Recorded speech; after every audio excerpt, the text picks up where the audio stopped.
Olá, pessoal. Graça e paz. Graça para quem é da graça e paz para quem é da paz. Bom, dando continuidade a comentário a uma dissertação sobre o meu livro, né, A Semente da Serpente, como a carne nos leva a uma condenação, né, eu quero hoje falar sobre um assunto muito delicado, que seria a herança invisível da queda. Vamos lá? A queda no Éden não foi apenas um erro histórico, foi a origem de uma transmissão espiritual. Veja, quando Adão rompe com Deus, algo muda no interior da humanidade. Não foi só o ambiente que se perdeu, mas sim a natureza humana glorificada, né?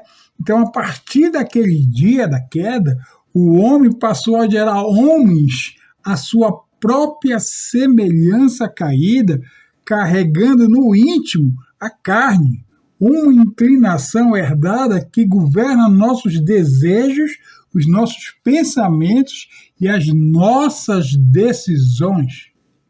A Escritura é clara ao afirmar que o pecado entrou por um só homem e com ele a morte passou para todos. Isso revela mais do que culpa legal, revela uma contaminação espiritual. A morte espiritual, então, tornou-se parte do código da humanidade. Veja, o que Adão perdeu diante de Deus foi transmitido aos seus filhos, não como um hábito aprendido, mas como uma condição herdada. Quando Gênesis afirma que Adão gerou um filho à sua semelhança, o texto, o versículo, está apontando para uma imagem deformada. O homem que antes refletia a glória de Deus, agora reproduz uma natureza totalmente corrompida. Por isso, ninguém nasce neutro. O ventre não gera inocência espiritual, pois ele gera humanidade caída. Aqui, podemos perceber que a iniquidade antecede o primeiro ato consciente, justamente porque nasce já embutida no ser. Este é um ponto decisivo do Evangelho. O problema do homem não é o que ele faz, mas sim o que ele é. O homem não peca para se tornar um pecador. Ele peca porque já nasceu pecador. A carne, ela não é um interruptor que se liga quando convém, mas é uma natureza que governa até ser destronada. Por isso, entendam que toda tentativa de reforma comportamental vai falhar, porque ela toca os frutos, mas não arranca a raiz. Entendam, toda a tentativa de reforma comportamental vai falhar. Ela toca os frutos, mas não arranca a raiz. Jesus foi direto ao dizer que quem nasce da carne é carne, e quem nasce do espírito é espírito. Percebam, não há mistura, não há conciliação, não há melhoria da carne. A solução de Deus não é educação moral, mas sim é um novo nascimento. Onde a carne governa, a condenação opera.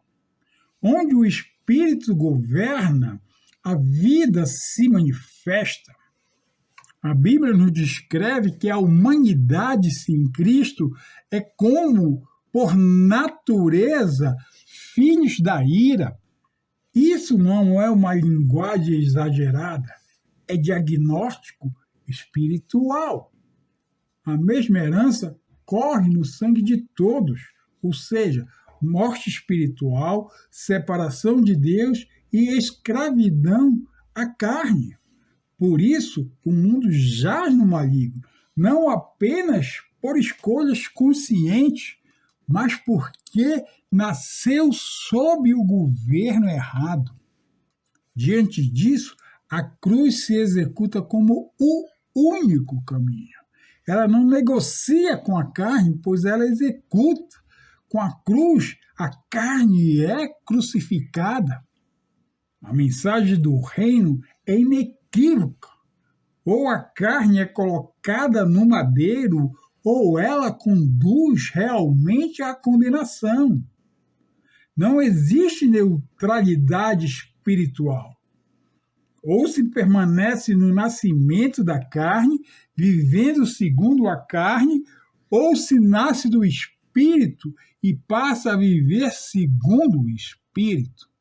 A herança invisível da queda é quebrada por uma intervenção do céu. O novo nascimento não é uma metáfora, uma comparação, mas é troca de natureza. E o chamado da cruz continua ecoando com urgência. Morrer para a carne é viver para Deus. Negar isso é permanecer na herança da queda. Mas, ao abraçar isso, é entrar na herança da vida. Hashtag fica a dica. Pense nisso. Deus te abençoe.